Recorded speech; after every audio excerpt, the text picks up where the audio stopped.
evidence, if you don't see opportunities as the ability to build that evidence for yourself, honestly, I'm not going to sugarcoat it. You're screwed.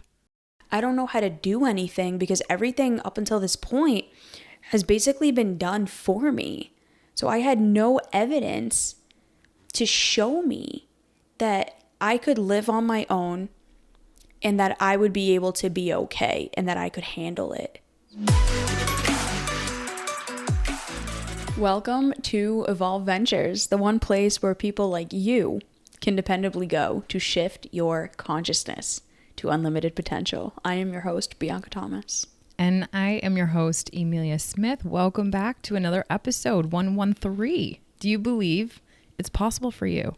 So if you're listening to this episode, then you likely have been drawn to it because that question is the one that might be hanging over you in any sort of challenge you might be going through. And like we have done with the former episodes in this month, putting a quick disclosure out there, if you feel like some of the things that we're talking about happens to trigger you or flood you in any regard, we encourage you to just stop, pause this button and come back to this episode when you feel like you're in a good place, just because we do get into some of these heavier topics and we know that this can trigger some people or make you feel really insecure. And we encourage you to work through some of those emotions and then come back and jump into the episode and grow with us. So if you haven't already jumped back to our last episode, make sure you do that after this one, 112, how self-worth impacts relationships. But right now we want to get into the belief aspect of the self-worth theme that we got going on. So I'm going to pass it over to Beyonce.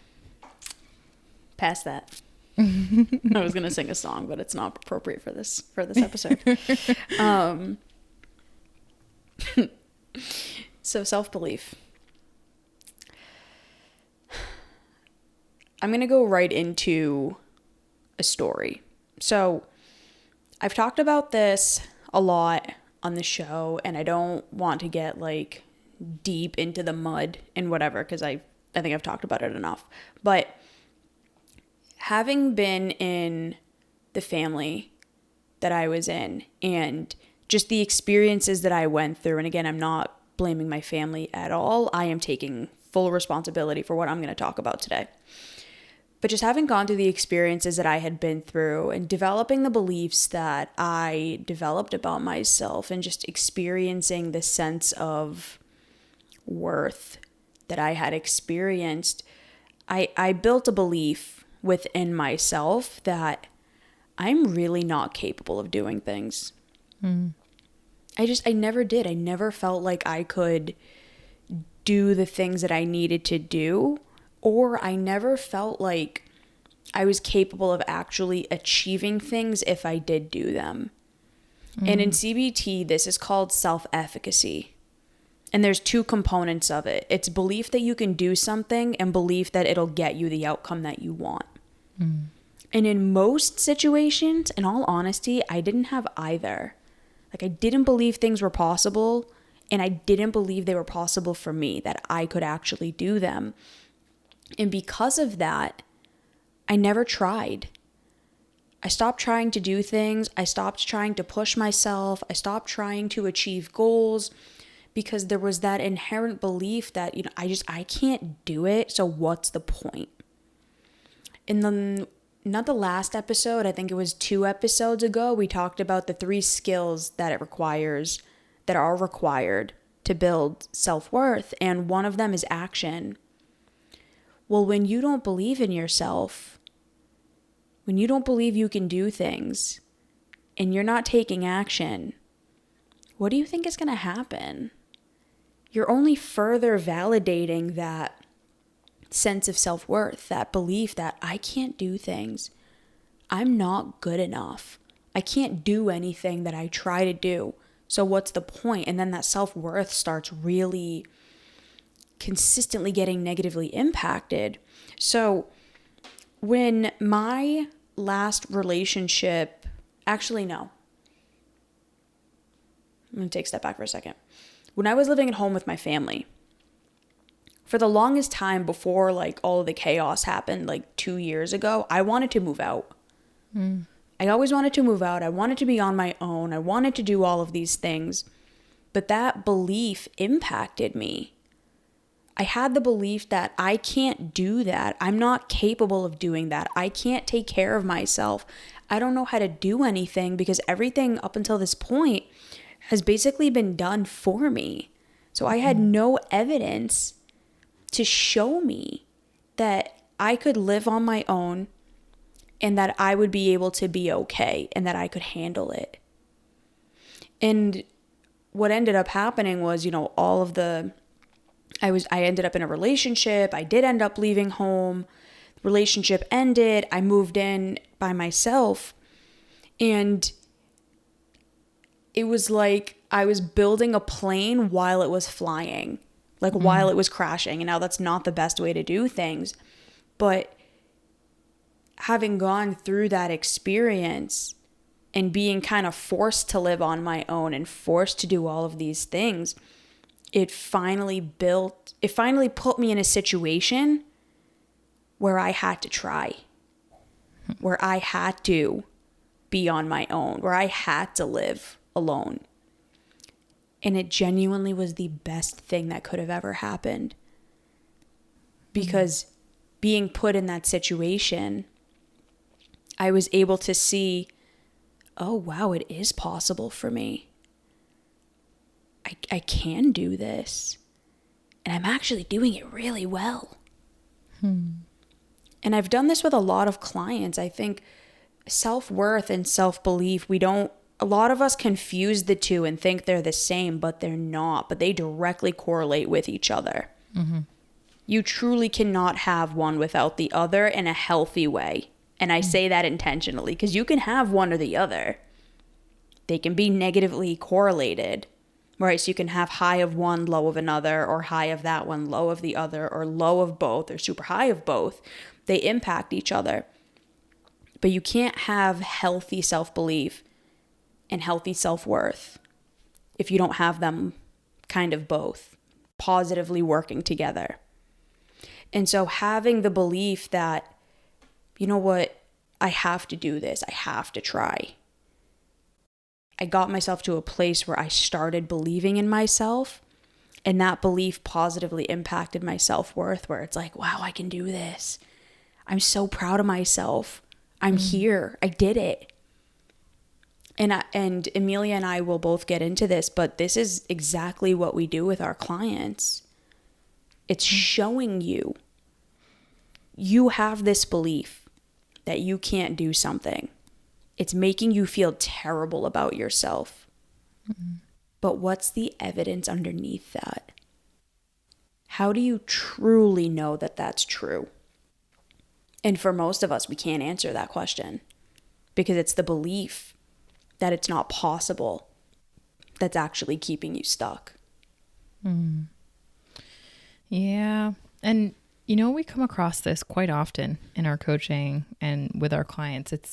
It's one of the biggest things, self-worth, that's definitely, I'm glad, B, you had said that having self-worth and self-belief, they're definitely not the two like exact same things. And I remember going and having a conversation with Alan, like way back when he and I first started dating. And I remember having to explain to him, like, because he thought they were the same thing, or self-worth and self-value and all this stuff. And so it brought about this greater conversation about, well, have you ever really reflected on what is the definition of those two things, self-belief and self-worth? If you look at self-belief is, do you believe in yourself? Okay. Do you believe that it is possible for you? Whatever it is, whatever you set your mind to, do you believe you can achieve it? Do you believe you can make progress? Do you believe that you have an ability to move the needle just 1% or 0.001%?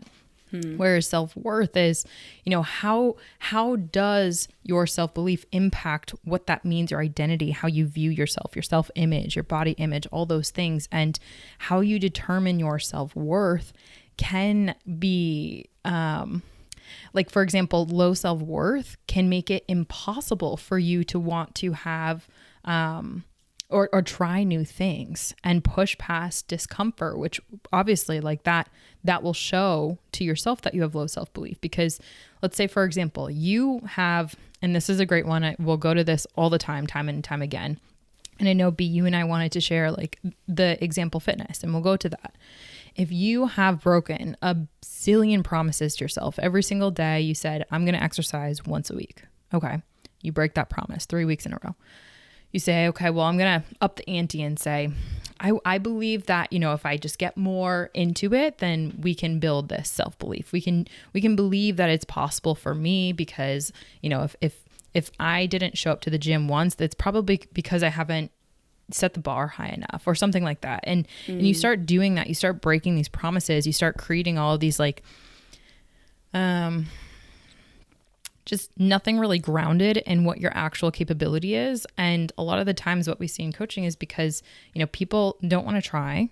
They're afraid to try. And if they do try, then the feedback that they end up getting as a result, so many people are so afraid of that. And,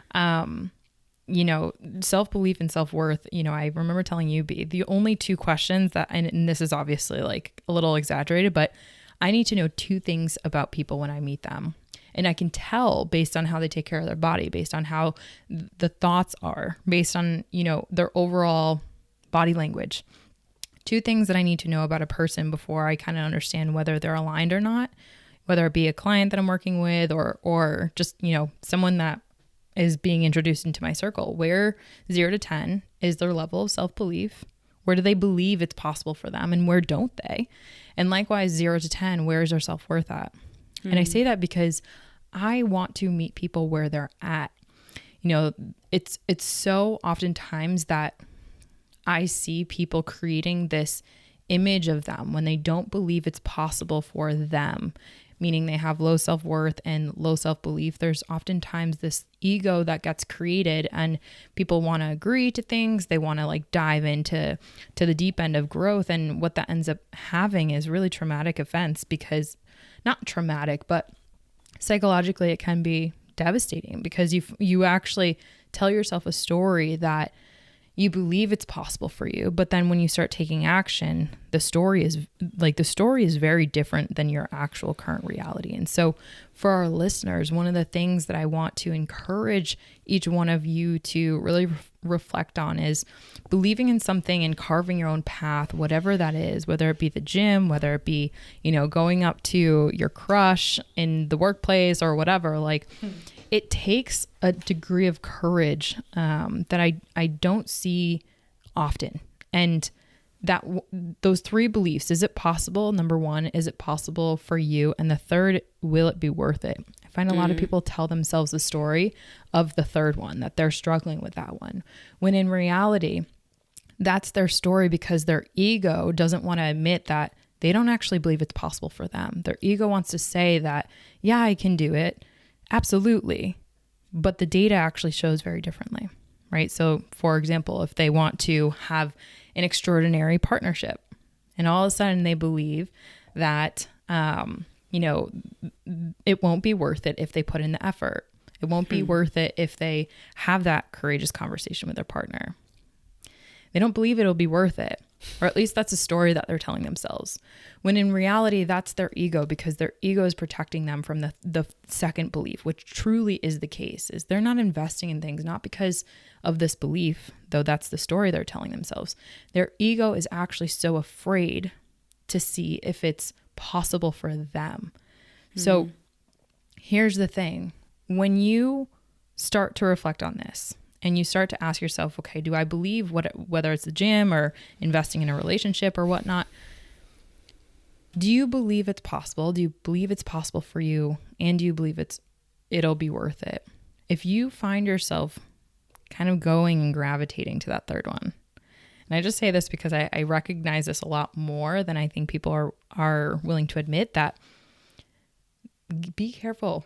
The story that our egos will tell us is very different than what the data is. And what I want to bring here is that it starts in small steps. Like I remember having a client that was so afraid when they initially saw my calendar and be like, you've seen my calendar. And so for those of you who are listening and haven't seen my calendar, you don't want to. I'm just gonna don't look at it.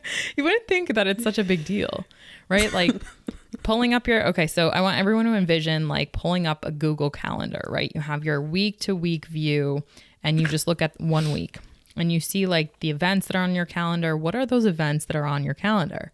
I have multiple calendars on one. So you can imagine a bunch of different colored boxes that toggle on and off different events that I have. And I have at least 8 a day. And because I am very conscientious of where my time's going. And I remember being on the phone with a client at like one of the first calls that we had, and I shared with her this, and you could tell it was just like, woof, I don't know if this is anything that I'm interested in doing. Now she was struggling with boundaries. And I shared my calendar to share that I don't struggle with boundaries nearly as much because I have a system in place to help build that evidence for me to know that my time is being spent wisely. And if you're struggling with boundaries, then would this be possible for you? Do you think that having a calendar like this, would that be possible for you? And absolutely not. No, I don't think it'll be worth it. So I just want to like, I don't think that that's something that I want to do, you know, kind of like saying, nah, not going to try this. I don't want to figure out where my time's going. What we started to get underneath, and I'm proud of her for doing this, is that like, it wasn't the story that it won't be worth it that was really true. What was true is that she didn't believe it was possible for her to put her calendar, to put her time in a way that's controlled, that aligns with what she values. And lo and behold, as we started to work on this, we started to realize that once we got to the understanding that her ego just didn't believe that it was possible for her to have a calendar like this, and we started to kind of unwind that conditioning, we started to recognize that that belief was built based on how her mother grew up and not being able to place boundaries around her time. So she modeled that belief without completely knowing, but yet told herself a different story. And so again, I use that example because do you believe it's possible for you? Man, build that evidence. Get with someone that can help you do that, because you never know, by linking arms with someone who believes in you, they can help show you what's possible for you, even if you don't believe it initially, or your brain doesn't believe it initially. And even if you have zero evidence to show that. I had a download as you were talking. Belief is action. Worth is feeling. So you build belief in yourself by doing. Yes. And the more you can do, the more it impacts the way you feel about yourself, which builds that self-worth. The less the ego has to tell a story. Yeah. If you don't believe something is possible for you, why would you even try? Exactly. And how is that going to impact how you feel about yourself? If you're consistently telling yourself you're not capable of doing things, if you're consistently telling yourself that things just aren't possible for you, that, you know what, yeah, maybe for my sister, maybe for my brother, maybe for my friend, but, you know, not for me. It's not going to happen for me. How do you think you're going to feel about yourself if you don't believe that it's possible for you? You're probably not going to see yourself in a high light. You're not going to see yourself as someone worthy of having those things, because you're going to convince yourself, you are really going to convince yourself that you can't have it. And that belief is going to turn into, well, it's because I'm not a good person.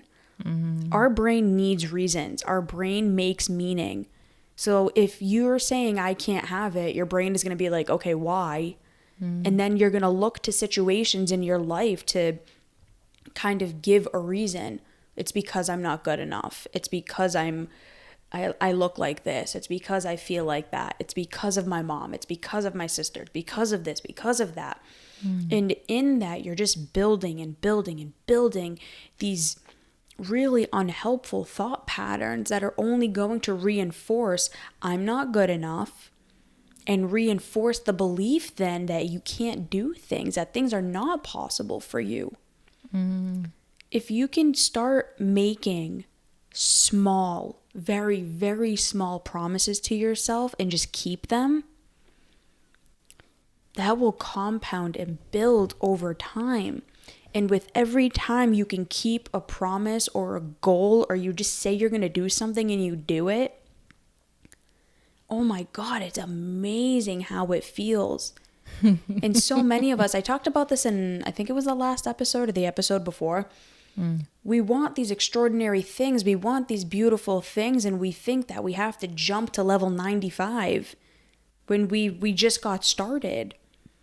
And it's in doing that we diminish that self-belief. We diminish our self-worth because it's like, well, look at that person. Why are they able to do it and I'm not? It's like, you don't know that person's story. You don't know where they started. You don't know how long it's taken them to get there. You don't know the battles that they've overcome or the obstacles that they've had to go through.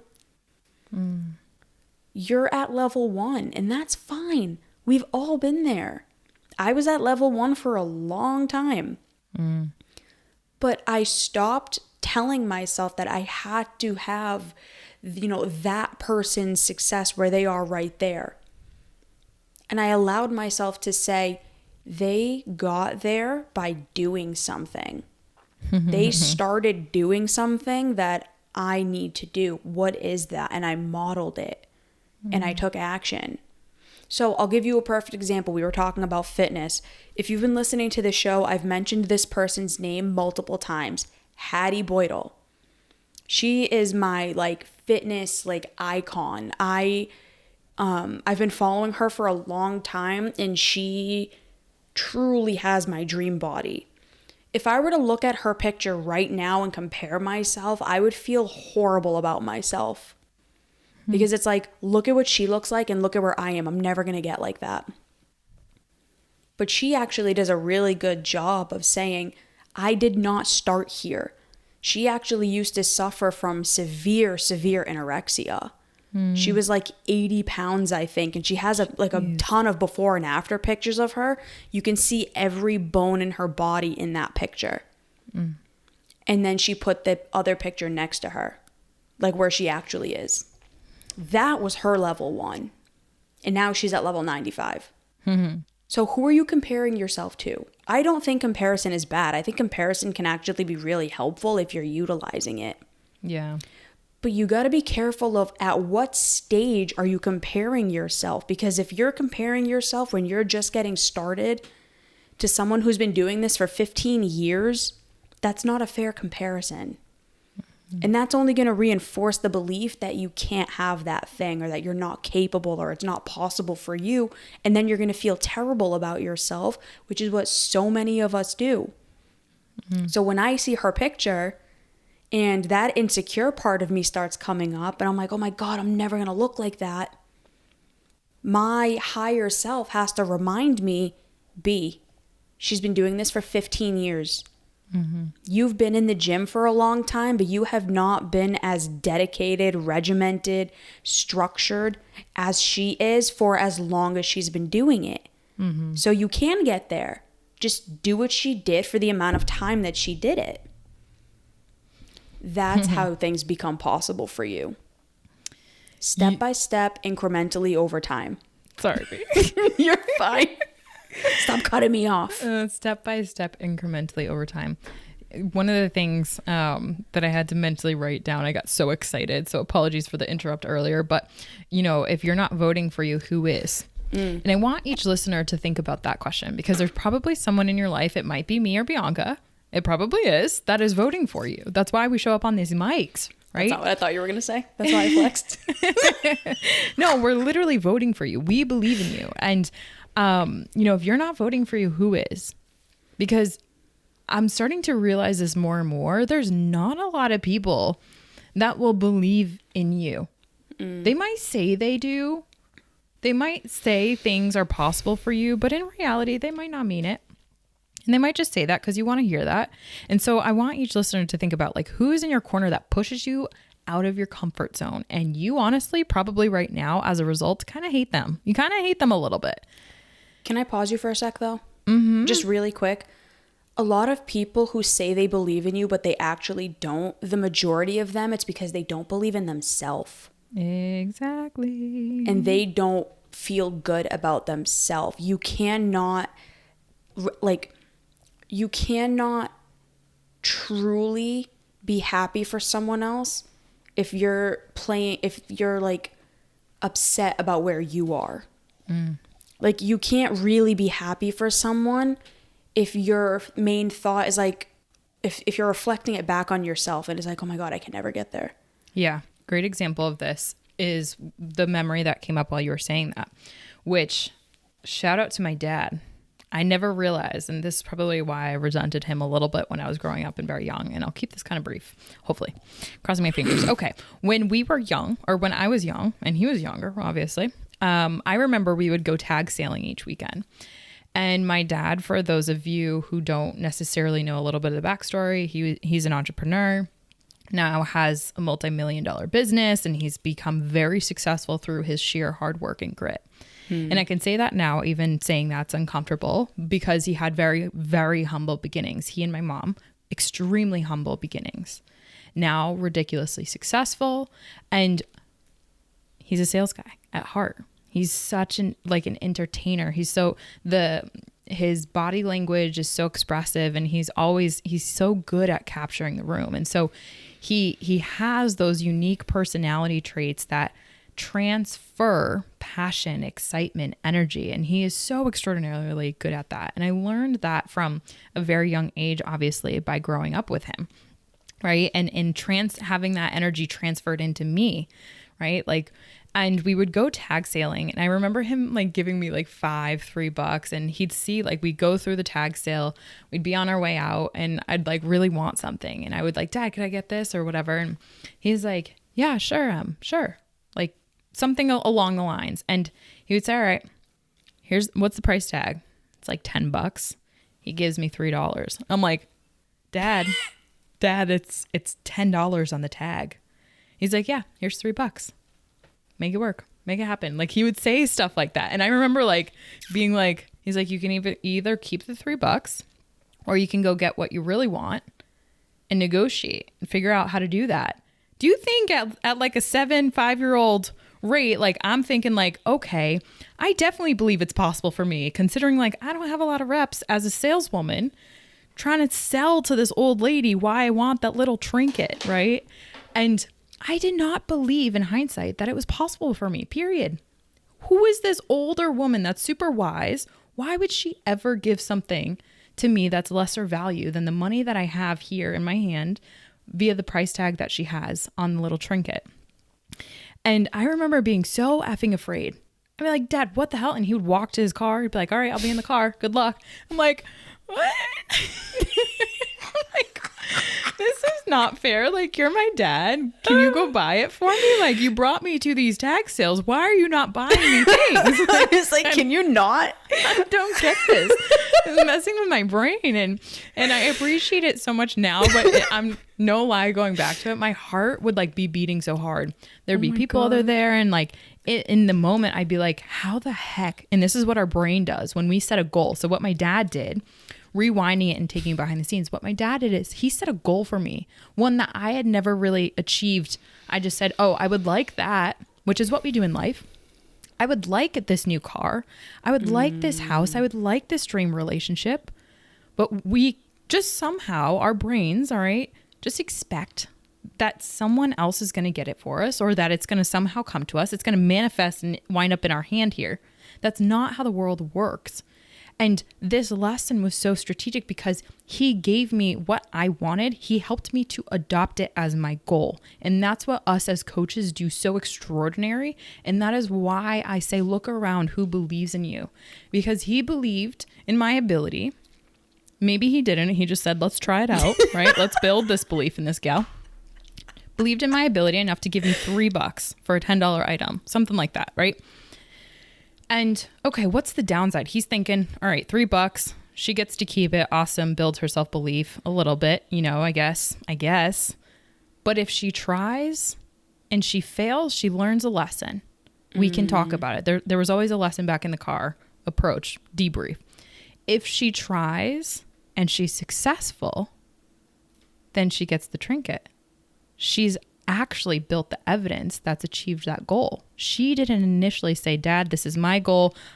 Here's my plan. I'm going to work to mow the lawn and I'm going to get the $10 and we're going to come back here in an hour and I'm going to get this trinket.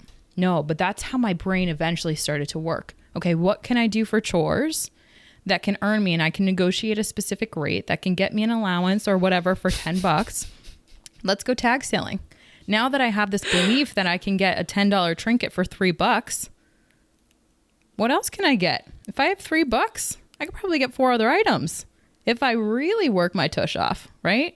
And That's so hilarious. This is how it works in life. And it's such a small example, B, but like, man, I did not believe it was possible, period. I saw the price tag. I saw the $3 in my hand. I'm like, there's something wrong with that math there. I get it in my hand. I want to correct you for a second. Yeah. That's not a small example. It's That's not. my smallest, and the reason though. I'm saying it's not is because the majority of us did not grow up with parents that taught us to do that. I appreciate that. And that is for sure true. Yeah. So from a very young age, you were being taught to go get what you want and make it work with what you have and learn negotiation skills and learn all of this. So I want to touch upon that because I know for a lot of people listening, they were like, well, I didn't grow up with that. How can I do that now? So exactly. What would you say to people now who didn't grow up with parents like that? How can they start doing that in their lives now, given the fact that they probably don't have the belief that you do or that you did back then? I'm glad you mentioned that because what I was going to say was that I've like time and time again, people are like, Emilia, your self-belief is ridiculous. Like, and they might not say it, but like, I'm so proud of you. Like, you've done things that I've never seen any woman would have done, blah, blah, blah, blah, blah, blah, blah, blah. All this praise, which I appreciate and I value. That is the truth. I don't see a lot of women around here doing what we're doing. And I certainly don't see any other person doing what I'm doing.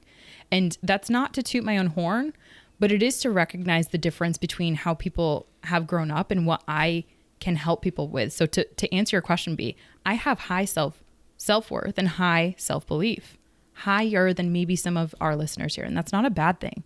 What I would suggest for anyone who hadn't started to develop some of those skill sets at a young age, whether it was because of their upbringing or because of their socioeconomic status or whatever it was, right? Evidence. If you don't see opportunities as the ability to build that evidence for yourself, honestly, I'm not going to sugarcoat it. You're screwed. You need to start opening up that eye to see things. Like, I did not see that opportunity as my goal. I didn't see it as an opportunity to build those skill sets. I let my fear overcome me, and then I got passed through that. So if you're not working and having people around you that can push you outside of your comfort zone to do that, like my dad did with me, I'm not going to sugarcoat it. Your brain's not going to seek that out on its own. If you're listening to this episode, get involved with our community. Get involved, hire a coach. If you don't have money, talk and say, what can I do to get into your orbit? Because honestly, if you're at our age or older, you have a lot of catching up to do, and have the humility to understand that this was built at a young age for a lot of people. Not a lot of people. Honestly, it's a lot more rare. But if really what I would say is see small day-to-day things as an opportunity. What would you say, B? The final takeaway that I would say in the final comment, and I kind of already said this, but I'm going to summarize it. Any single person who has what you want, they just did something that you do not yet know of or know how to do. And that's how they got there. So learn what they did. And eventually you can have it too. Emilia and I'll use us as an example, okay? Emilia's self-belief is so radically high. Listen to the example that she just gave. From a young age, her parents were putting her in situations that helped her build that. So cool, okay, she had a head start. If I consistently just compared myself to her and said, God, I'm never going to be like Emilia. I'm never going to get there. What's the point? Why should I even bother? I wouldn't be able to be who I am today. For sure, B. And I give you a lot of credit for hanging around. I appreciate you. It's a heavy mirror, let me tell you. But I'm like, okay, there are people who have what I want.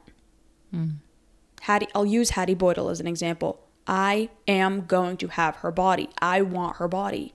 Whoop. Right? So all I have to do is just do what she did. I know what she did. She posts it all the time. Here's what I did. Here's the steps. Here's what you can do. Cool. Okay, so all I got to do is follow that. And I don't need to make it this massive thing. I was actually just on the phone with a client, and I know we got to wrap up. But I was on the phone with a client, and she was telling me one of her goals. And I was like, okay, so what's the thing you need to do today? How can we make a system, in a daily system, something you do every single day, one small thing that will help you get there? See, most of us, we want to do these grand things. We want to take the massive goal and make $1 million overnight and whatever. It's not how it works. It's not how it works. You get these extraordinary goals by the seemingly insignificant 1% growth day over day, and it's not sexy. Thank you for saying that. But it's how you do it. And if you at least just commit to, I believe that I can at least do this every day, this one small thing, you will eventually get there. And I know because I did it in my own life. Emilia has done it in hers, and we have helped hundreds, if not thousands of people at this point do the same thing. So if all of us could have done it, I promise you it is possible for you too. If I could do it, believe me, you can do it. For sure. Proud of you, B. I'm proud of you. I appreciate you.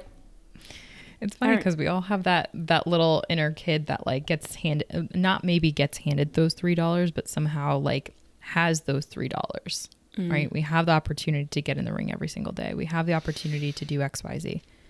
Do we see that as that opportunity? If not, that's where this work comes in. So episode suggestion on my end, 56, how to transform your inner outcast feeling.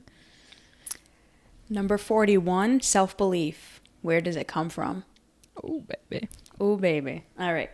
Thank you so much to everyone for listening. Thank you for being a part of this community.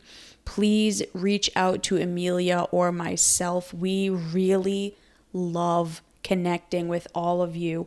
I have allocated time in my calendar to be able to have free one-on-ones because I want to be able to connect with all of you. I want to talk to all of you. I want to hear about what's going on. I'm not going to sell you anything. It really is just an opportunity to have someone to listen to. So if you're struggling, if you're going through things, please reach out to Emilia or myself. We really want to connect with all of you. We don't bite. We want to build you up. We're excited for your journey. So thank you for joining us on this episode today, and stay tuned for our next one. Bye.